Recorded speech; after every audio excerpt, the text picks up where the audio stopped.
Hello student, our today's point is hydrolysis of salt.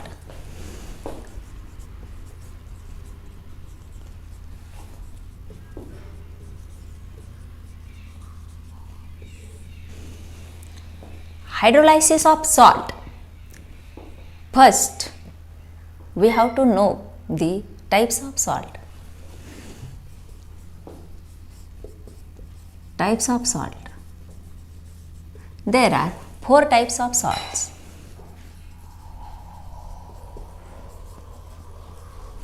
That is, first, salts of strong acid and strong base.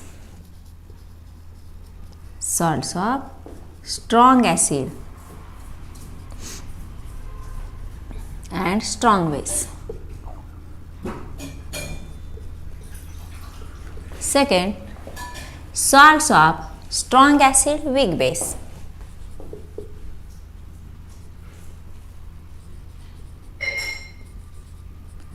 Strong acid and weak base. Third type, salts of weak acid and strong base. Salts of weak acid and strong base. And fourth one is salts of weak acid and weak base. Weak acid and weak base. What is strong acid and weak acid, as well as strong base and weak base? These are also known as electrolytes. Electrolytes, that is the substance which is dissociated into its constituent ions, known as electrolytes. And non-electrolytes, that is substances, those are not dissociated into ions when dissolved in proper solvent. तर इलेक्ट्रोलाइट्समध्ये हे acid आणि bases हे सुद्धा काय आहे तर electrolytes आहे. मग स्ट्रॉंग कशाला म्हणायचं? The substance when dissolve in solvent which dissociates completely into its constituent ions. For example, HA is a strong acid. It is completely dissociated in H plus ion and A minus ion. That is positive ion and negative ion when dissolved in water. Water is known as universal solvent. And BOH is a base, strong base. It is completely dissociated into B plus ion and OH minus ion in its aqueous solution. And if it is a weak, then it is partly dissociated, means its some molecules are dissociated, and that dissociated ions again combine to each other, forms an undissociated molecule.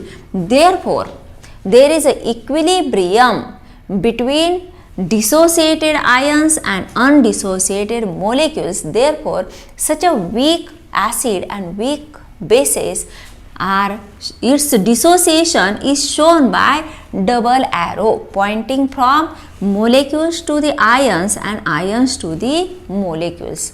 जे काही molecules dissociate होतात, dissociate झालेले मोलेक्युल्सचे ions पुन्हा combine होऊन काही molecules तयार होतात. म्हणजे इक्विलिब्रियम कंडिशनला त्या ॲक्वेस सोल्युशनमध्ये आयन्सही असतील आणि अनडिसोसिएटेड मोलेक्युल्सही असतील. मग त्याचं जे प्रमाण आहे ते त्या ते जे ॲसिड हे किती स्ट्रॉंग किती वीक आहे यावर ते अवलंबून असेल. मग आता एक्झाम्पल्स जर आपण बघितले, स्ट्रॉंग ॲसिड कुठले तर HCl hydrochloric acid, HBr, HF, HI, HNO3 that is nitric acid, hydrochloric acid, hydrobromic acid, hydrofluoric acid, hydroiodic acid, HNO3 that is nitric acid, H2SO4, sulfuric acid. These are some examples of strong acids. weak acid H2CO3 carbonic acid, H3PO4 phosphoric acid, H3BO3 boric acid.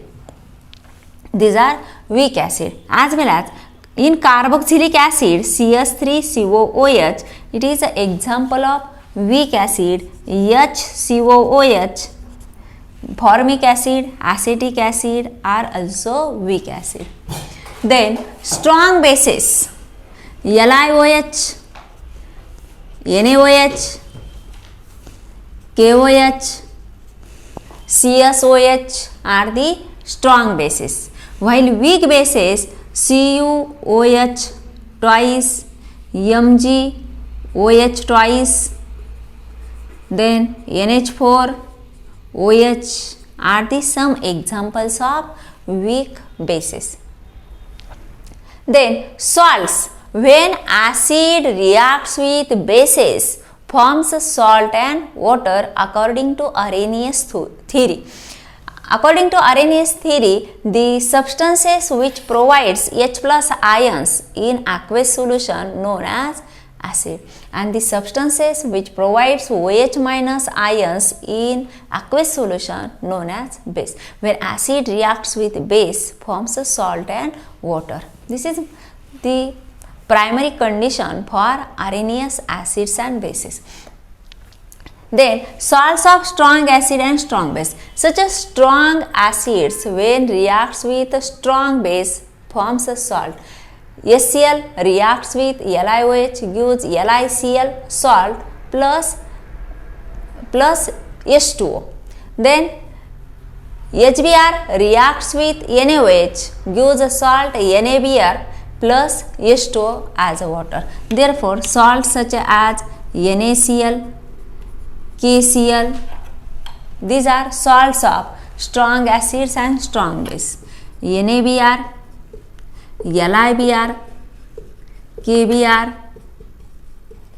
NaNO3, that is NaOH and HNO3, Na2SO4, NaOH and H2SO4, then K2SO4. These are examples of salts of strong acid, strong base. कुठलंही आपण एक strong acid घेऊ शकतो, यापैकी एक strong base, दोन्हीचं combination करून जे येईल ते example of strong acid and strong base. Salts of strong acid, weak base. आता इथं आपण वीक बेसेसचे एक्झाम्पल दिलेले आहे आणि हे स्ट्रॉंग ॲसिड आहे. मग आता CuOH आणि H2SO4 जर आपण घेतलं, CuSO4, Cu2 plus SO4 2 minus, त्यानंतर Cu आणि NO3, CuNO3 ट्वाईस, कारण इथं 1 मायनस चार्ज आहे आणि Cu वरती 2 प्लस चार्ज आहे, म्हणून हे बॅलन्स करण्यासाठी आपण NO3चे 2 ॲनियन्स घेतले. तर क्लोरीन घेतलं तर CuCl2 होईल. त्यानंतर Mg घेतलं तर MgSO4 होईल. NH4 जर घेतलं तर NH4 ट्वाईस SO4. अशा प्रकारे सॉल्ट तयार होईल, वीक बेस आणि स्ट्रॉंग ॲसिड. त्यानंतर salts of weak acid and strong base. यापैकी स्ट्रॉंग बेस घेतलं, यापैकी आपण वीक ॲसिड घेतलं. For example CH3COO, acetic acid आणि NaOH, HCOO, KOH and formic acid. त्यानंतर H2CO3 अँड NaOH काय होईल, Na2CO3 विथ LiOH, Li2CO3,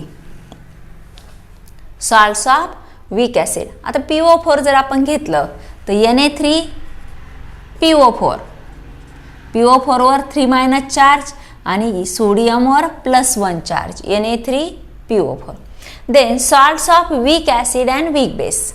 हे वीक बेसेस आणि यापैकी वीक ॲसिड जर आपण घेतलं तर सॉल्ट कशा प्रकारे तयार होईल.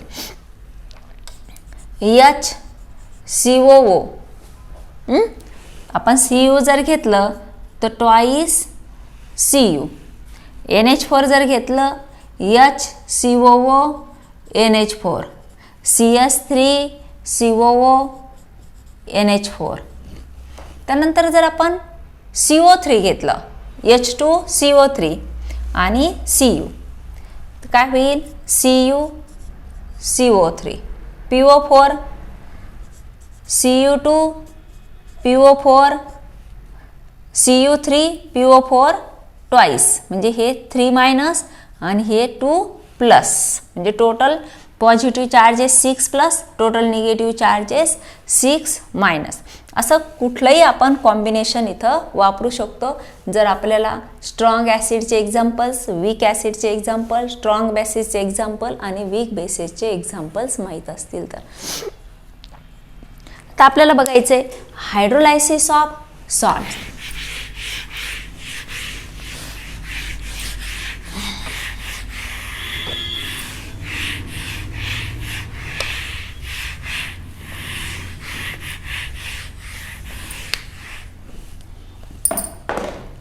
When salts are dissolved in water, for example BA is a general form of salt.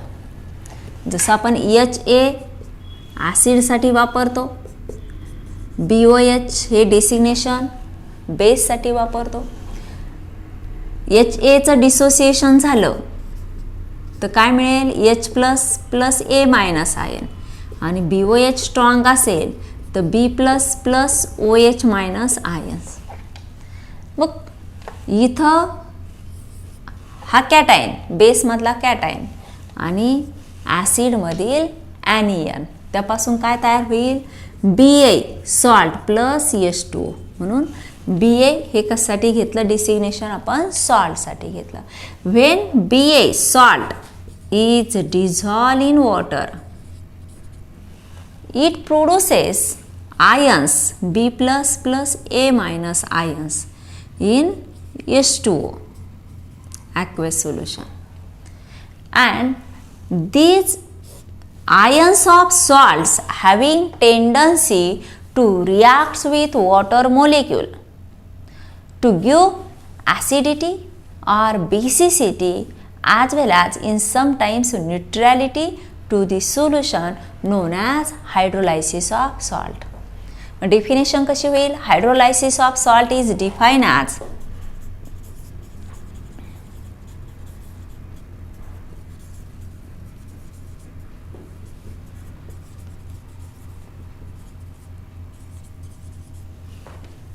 cations or anions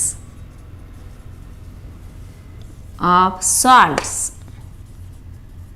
reacts with having tendency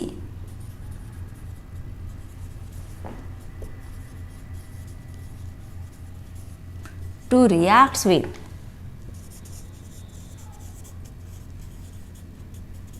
water molecule to give acidity or basicity or alkalinity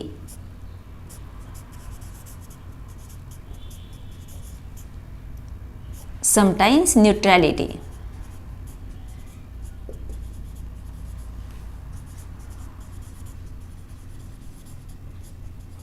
to the solution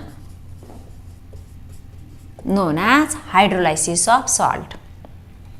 आता हे सॉल्टचं dissociation झाल्यानंतर त्यापैकी cation किंवा ॲनियन या H2O सोबत react होऊन सोल्युशनला acidity, basicity किंवा neutrality येते, त्याला हायड्रोलायसिस ऑफ सॉल्ट असं म्हटलं जातं.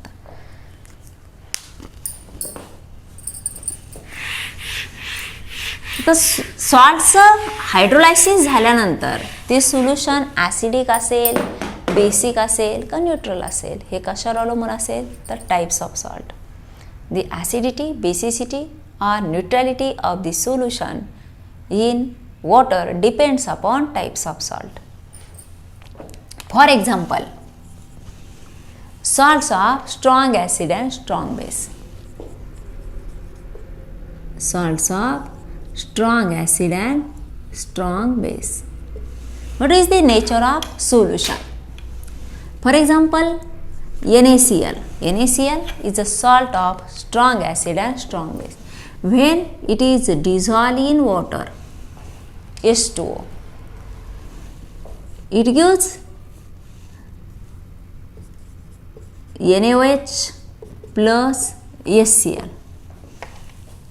कारण H2Oचं डिसोसिएशन झालं तर H प्लस आणि OH मायनस आयन्स मिळतात. परंतु H2O हा ज्यावेळेस H प्लस आणि OH मायनस आयन्स मिळतात तर हा H प्लसच्या स्वरूपात न राहता त्याचा हायड्रोनियम आयनमध्ये रूपांतर होतं. म्हणून आपण हीच त्याची डिसोसिएशन रिॲक्शन ही H3O plus plus OH minus अशी आपण लिहू शकतो. म्हणून इथं आपण घेताना काय घेणार, twice of H2O gives NaOH plus H3O plus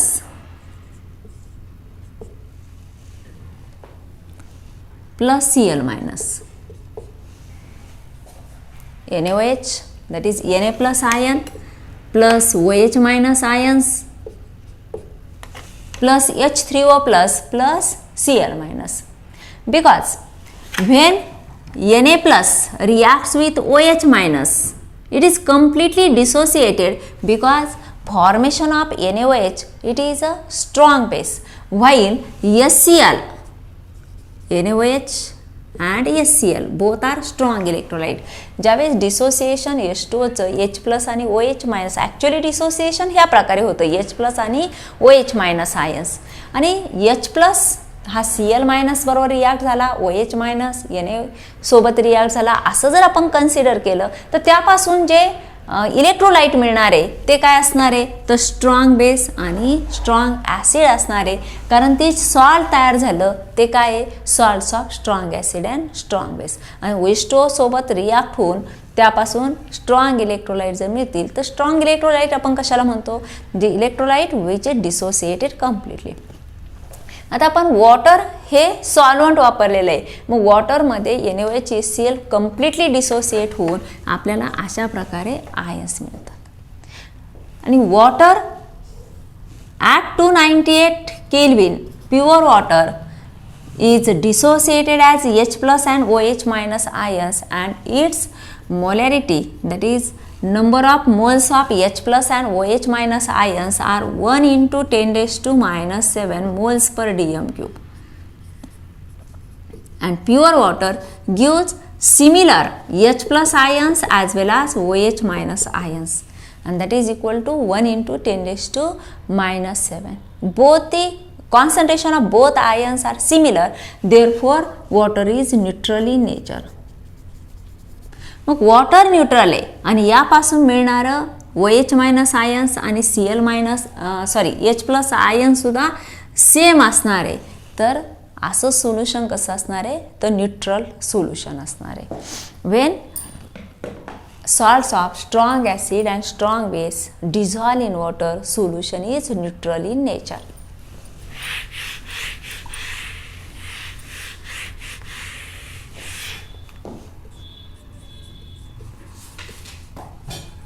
Solution is neutral. Second, salts of strong acid weak base.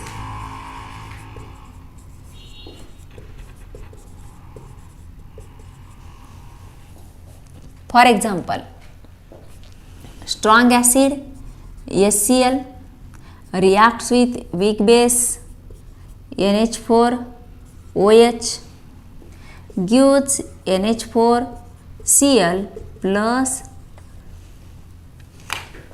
H2O, and this NH4Cl when dissolved in water gives NH4OH plus H3O plus Cl minus, means H2O plus HCl. When it reacts with H2O, it gives weak base and strong acid. when salts of weak base and strong acid dissolve in water, its OH minus ions are reacted with NH4 plus. Therefore, its OH minus ions are consumed. OH minus ions are consumed and H plus ions are increases. And due to H plus ions, the solution becomes acidic. HCl हे काय आहे? Strong electrolyte, आणि strong इलेक्ट्रोलाइटचं completely dissociation होतं as compare to NH4OH. म्हणजे यापासून जे OH minus ions मिळणार आहे, आपण रिॲक्शन जर तुम्हाला अशी दाखवली NH4Cl plus H2O gives NH4OH plus HCl, म्हणजे या H2Oचं काय मिळालं आपल्याला? H प्लस आणि OH मायनस, त्यातले H प्लस Cl सोबत रिॲक्ट झाले HCl मिळालं, आणि OH मायनस NH4 प्लस बरोबर रिॲक्ट झाले NH4OH मिळेल. परंतु NH4OH काय आहे? तर weak electrolyte, HCl strong electrolyte. मग हे वीक इलेक्ट्रोलाइट असल्यामुळे यापासून मिळणारे OH मायनस आयन्स कसे असणार? तर लेस असणार, आणि हे स्ट्रॉंग इलेक्ट्रोलाइट असल्यामुळं यापासून मिळणारे H प्लस आयन्स हे जास्त असणार, मोअर असणार. मग सोल्युशनमध्ये मॅक्सिमम नंबर H प्लस असल्यामुळे सोल्युशन कसं झालं? तर ॲसिडिक सोल्युशन असेल.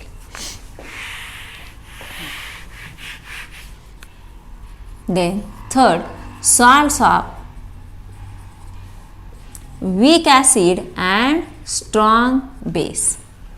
Weak acid, for example, CH3COOH, and strong base, that is NaOH, gives CH3COONA plus H2O.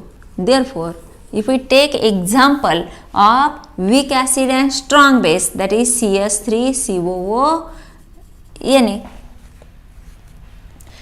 and its hydrolysis, that is twice of H2O, gives CH3COOH. It produces again weak acid and strong base plus NaOH plus इथं काय मिळणार आपल्याला?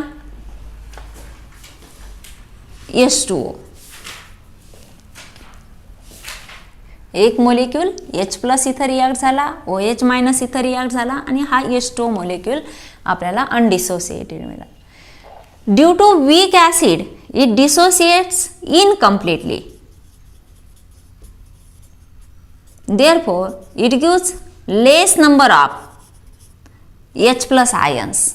While NaOH is a strong electrolyte, it completely dissociated completely, gives more number of OH minus ions. Due to more number of OH minus ions, solution is alkaline, that is basic in nature. Solution is basic. When salts of weak acid and strong base reacts with water on hydrolysis, solution becomes basic in nature.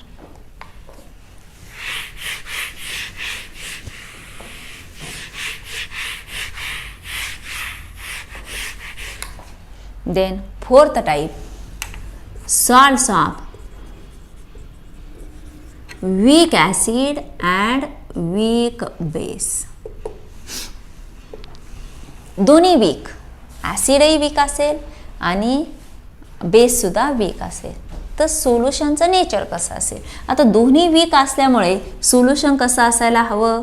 तर neutral असायला हवं, कारण दोन्हीचं dissociation इनकम्प्लिटली dissociation होतं. त्यापासून hydrolysis जर झालं, सॉल्टचं hydrolysis झालं, तर त्यापासून वीक ॲसिड आणि वीक बेस मिळणार आहे.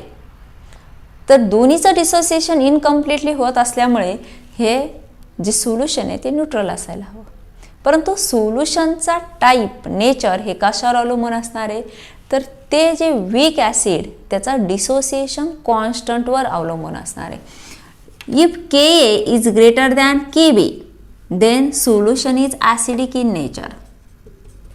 डिसोसिएशन कॉन्स्टंट हा ॲसिडचा जास्त असेल तर सोल्युशन कसं असेल, acidic. If Ka is less than Kb, solution is basic in nature.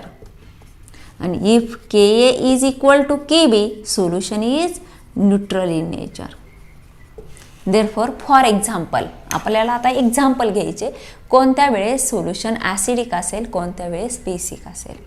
For example, salt NH4F.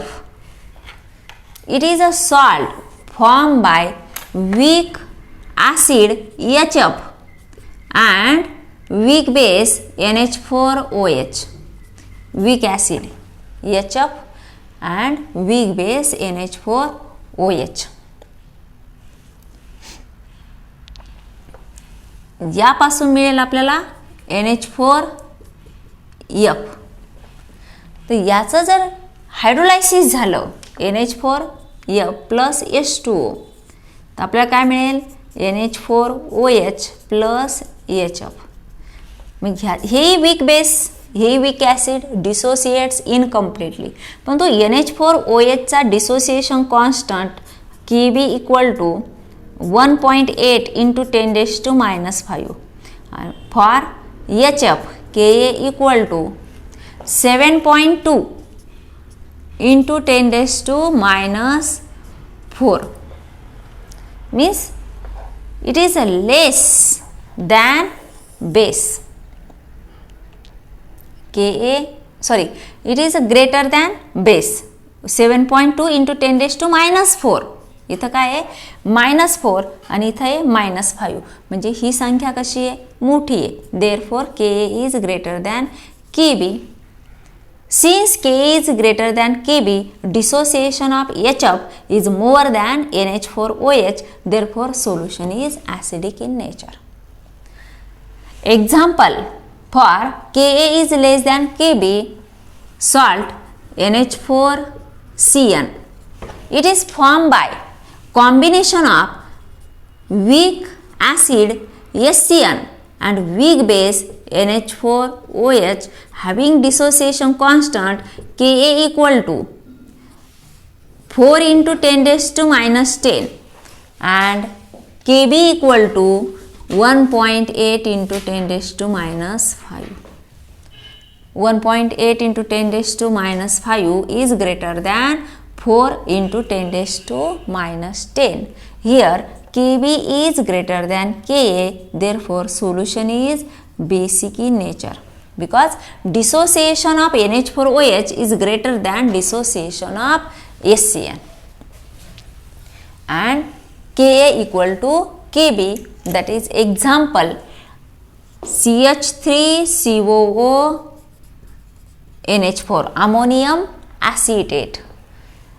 When it hydrolyzes, gives CH3COOH plus NH4OH. CH3COOH plus NH4OH, both are weak electrolytes, but their dissociation constant Ka equal to, for acid 1.8 into 10⁻⁵, as well as for base Kb equal to 1.8 into 10⁻⁵. Both having same dissociation constant, both are dissociated in same extent, therefore solution is neutral in nature.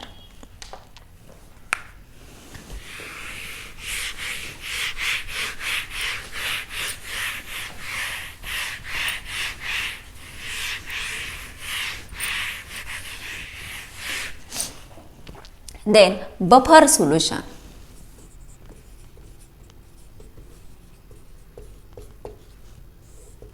Buffer solution. It is a solution which resists the drastic change in its pH when small acid or base is added into it.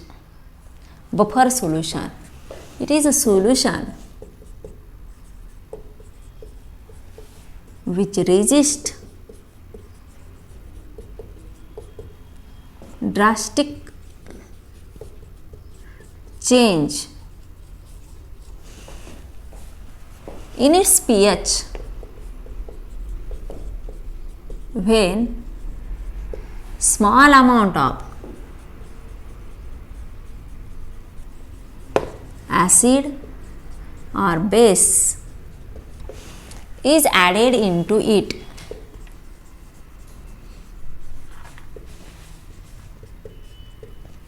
असं solution का ज्यामध्ये थोड्या प्रमाणात acid किंवा base add केल्यानंतर त्याचा pH change होत नाही, त्याला बफर सोल्युशन असं म्हटलं जातं. मग बफर सोल्युशन कशासाठी वापरतात, तर ड्रग्सचं स्टॅबिलायझेशन होण्यासाठी, काही ड्रग्स जे तर त्यांचं स्टॅबिलिटी वाढवण्यासाठी बफर सोल्युशन वापरलं जातं. आणि आपण आपल्या डेली लाईफमध्ये जे फूड प्रिझर्व फूड आहे तर त्यामध्ये प्रिझर्वेटिव्ह म्हणून वापरलं जातं. जाम्स, जेलीज जे फूड तयार केलं जातं प्रिझर्व फूड, त्यासाठी प्रिझर्वेटिव्ह म्हणून सोडियम बेन्झोएट हे बफर सोल्युशन जनरली ॲड केलं जातं. आणि आपल्या ब्लडमध्ये सुद्धा कार्बोनिक ॲसिड हे बफर म्हणून काम करतं. Buffer solution, there are two types of buffer solution, that is acidic buffer solution, acidic buffer and basic buffer.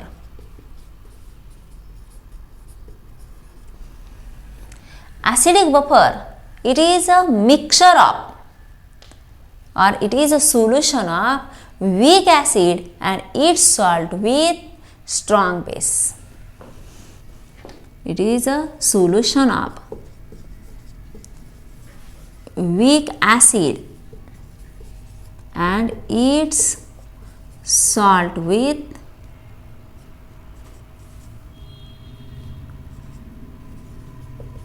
strong base.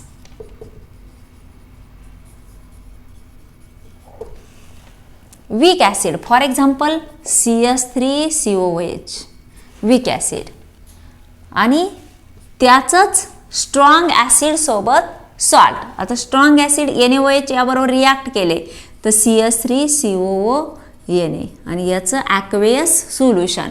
It is a aqueous solution of weak acid and its salt with strong base.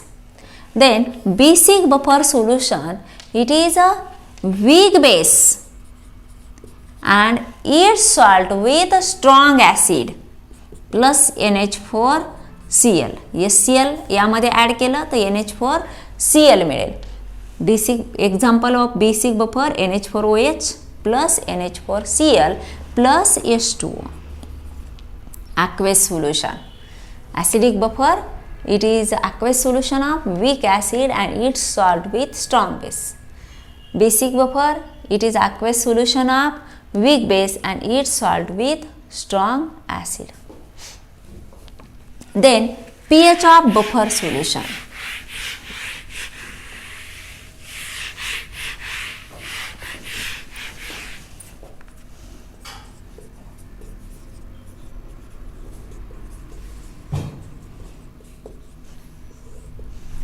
pH of buffer solution.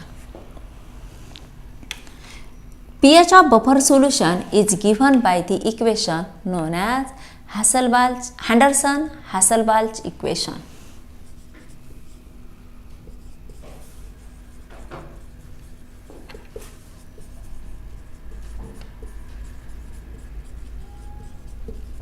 And that equation is pH equal to pKa plus log to the base 10 concentration of salt divided by concentration of acid.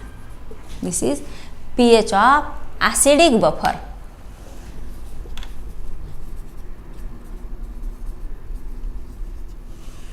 Then for basic buffer, POH equal to PKB.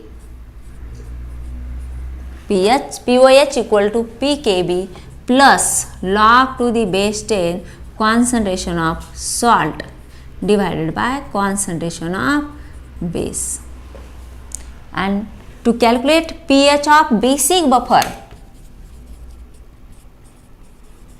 आता यामुळे काय मिळालं, POH मिळालं. आणि आपल्याला formula माहिती आहे, relation between pH and POH equal to 14. pH plus POH equal to 14. आपल्याला एकदा POH मिळालं, ह्या फॉर्म्युलेमध्ये टाकलं तर आपल्याला बेसिक बफरचं सुद्धा pH मेजर करता येतो. बऱ्याच वेळा सोल्युशन बेसिक असतं परंतु त्याचा pH मेजर करायला सांगतात. मग pH मेजर करत असताना OH मायनस आयन आपण आधी कॅल्क्युलेट करतो. OH मायनस आयनवरून त्याची डेफिनेशन वापरून POH कॅल्क्युलेट करा. POH वरून नंतर pH ही रिलेशन वापरून pH आपण कॅल्क्युलेट करू शकतो. आता हे इक्वेशन कसं आलं आपण ते एक बघू. Henderson-Hasselbalch equation. Buffer solution, acidic buffer. It is a aqueous solution of weak acid HA and its salt with strong base. हे salt, acid आणि saltचं mixture, aqueous mixture हे काय असतं? Acidic buffer solution. Weak acid, it is dissociates incompletely into H plus and A minus ion, as well as Ba, it is salt and it is completely dissociated into B plus plus A minus ion. आता ह्या salt पासून पुन्हा A minus ions जर आपल्याला मिळणार आहे, हे A minus आयन्सचं प्रमाण हे ॲक्वेस सोल्युशन हे कम्प्लीट, हे दोन्हीचं मिक्सचर काय आहे तर सोल्युशन आहे. आणि हे सोल्युशन A मायनस पुन्हा H प्लस सोबत रिॲक्ट होईल आणि अनडिसोसिएटेड मोलेक्युल्सची संख्या वाढेल. म्हणजे कॉन्सन्ट्रेशन ऑफ HA जे ते कसं राहणार practically remains as it is. That is undissociated मोलेक्युल्सचं प्रमाण तिथं जास्त असणार आहे due to common ion effect. हा जो कॉमन आयन आहे A प्लसचं कॉन्सन्ट्रेशन वाढलं तर रिॲक्शन जी आहे ती backward according to Lee-Chatterjee's principle, rate of backward reaction increases and it gives more number of undissociated molecule. Therefore, if I apply dissociation constant for this dissociation reaction, product of concentration of product to the product of concentration of reactant HA. हे equilibrium constant.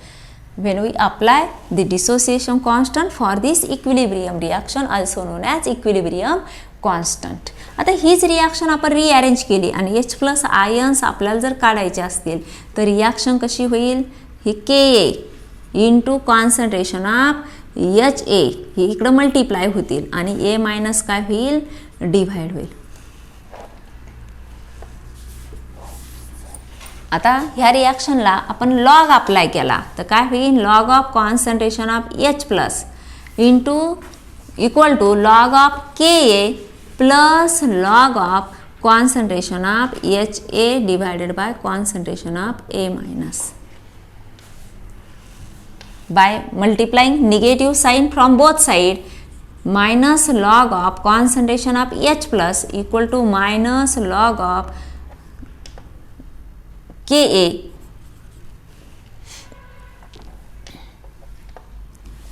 minus log of concentration of HA divided by concentration of A minus.